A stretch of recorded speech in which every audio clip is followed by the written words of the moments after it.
nabigu calayhi salaatu wasalaam waxa uu ku xusay xadiid kale xasan Ahmed uu warinayo man su'ila an ilmin fakatama uljima yawm alqiyamati billijam min nar qofka cilmi la weydiiyo qariya maalinta qiyaamaha waxa lagu xakameeyaa xakama naara xakama waad fahamtay xakamu waa bahalkan dameerka iyo faraska iyo qowlalka laga geliyo halka afka si dib loogu soo hayo ama loogu wadwado kaasoo holcaya ayaa afkii ammaanada ilaahay gudan kari waayay dhag lagu siinaya waxa soo halaagaba ku soo arooray wadaad afkiisa haysta oo shibta iska galay ama ha baqdo baqaha iska yara badane iyo ka muquurada baqaha waxa ka mid noqon kara eed iska dhowrnimo naasture in badan culimada ka mid ah way yar mastuurteena waxay sidaadeen wallahi meeshii irhaab iyo waxna waa la sheegayaa si yarna goontanaaba la isu geynayaaye armay ku fiican tahay ba inaad iska yar madax kalato intii cajalad laga tuubi lahaa inta rikoorku hoos dhigi lahaayeen waaya allah ina astro Ahmed ibn Hanbal ayaa la xiray wuxuu ka mid ah culimadii iyo raggii turaaskan dhaxalkan islaamka inoo qoray mid walba waa la soo garaacay oo diinta islaamka ayaa daraadeed loo dhibay imaam Shaafici iyo Ahmed ibn Hanbal iyo Ahmed ibn Hanbal ayaa la xiray waa la garaacay dhowr madaxweyne iska bedelay intuu xabsiga ku jiray Ahmed ibn Hanbal waa garanaysa waa saaxibul madhab madhabtan xanaabilada la yiraahdo sheekhi qoray weey marka isagoo xabsiga ku jira ayaa waxa ka naxay askartii garaacay afarta calaamad bay ka garaacayeen askartii baa naxay waxa yiraahdeen war annaguna ka inkaar qaadanay oo dabadana laga wadaa inkaar baa nagu dhacday annagana adiguna waad kadeedan tahay war waxaan lagugu khasbaya maadintood haa tiraahda xabsiga iskaga baxday qaar badan oo wadaadiibay inta ha yiraahdeen bay ka takhaluseen sanado dhan baad la soo jiiftaa maxaa ku soo ligay markaas wuxuu bal waxa eegtaan waxa dad dibadda jooga ee doonaya inay wax iga qoraan intaas oo qof baa waxay leeyihiin war waxa dadka kale hadalka yiraahdeen waxba dhageysan mayne ninka xaq u labaradayga la ilaa Ahmed ibn Hanbal muxuu sheegay maqaaladiisa aanu qoraynaa oo dhaxal gale marka waxaan u turayaa naftayda ma aha waa dadka lumaya labun baa meesha isbarbar taaganoo inaan anagu nasto oo dadku ay halaabaan iyo inaan anagu iska samro oo dadkaasi ay hanuunaan ilaa waqtigeeda inta la gaarayo marka waxa lagu haysto la lahaa nimankii mu'tasilada dhibka badnaa ee madaxda watay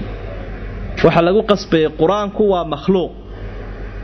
isaguna wuxuu lahaa ma aha waa kalaam ilaahay makhluuq waa quraanku waa mid la abuuray bay lahaayeen waa makhluuq isaguna wuxuu lahaa waa sifo ilaahay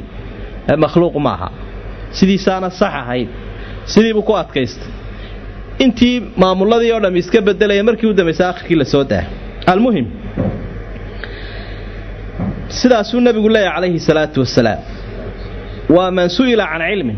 ilmi loo baahan yahay oo cid kale oo la weydiiyo aanay jirin hadduu noqdona de waabu si adkaan badan yahay marka waa amaano culays badan runtii qofkana in lagu ixtiraamo ay tahay oo niraaq iyo ciriiri la galinin isaguna amaanada inuu guto ay tahay man su'ila an ilmin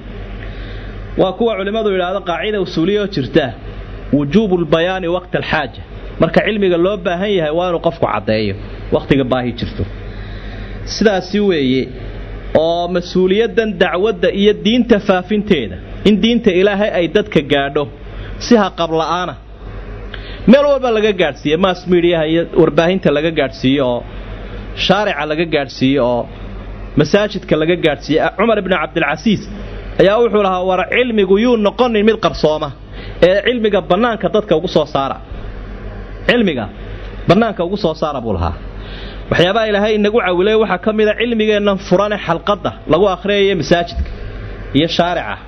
waxyaabaha ilaahay cilmigeena ku badbaadiyay buu kamid yahay sidaa daraadeed baa dhul badan markii cilmigii macaahidda iyo jaamacadaha iyo meelo kooban uu galay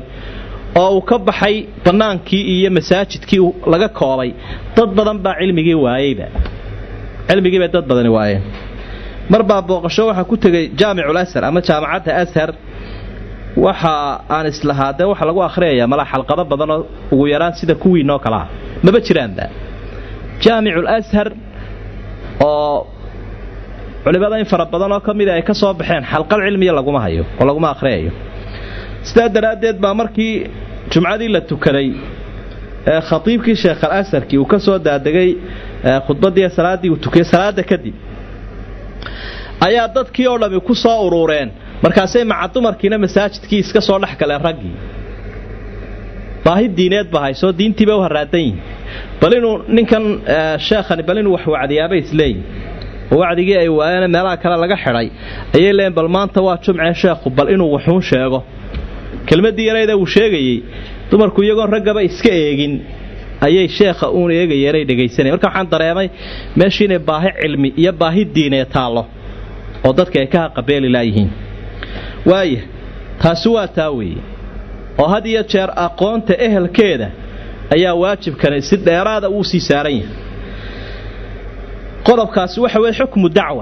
dacwada diinta islaamka in la faafiyo oo maalkaaga aad ku bixiso oo xoogaaga aad ku bixiso oo waqtigaaga aad ku bixiso oo aad ku bixiso fikirkaaga inay waajib tahay baynu halka ka aragno ilaa wixii la horumarinayaaba intaaba uu baahan yahay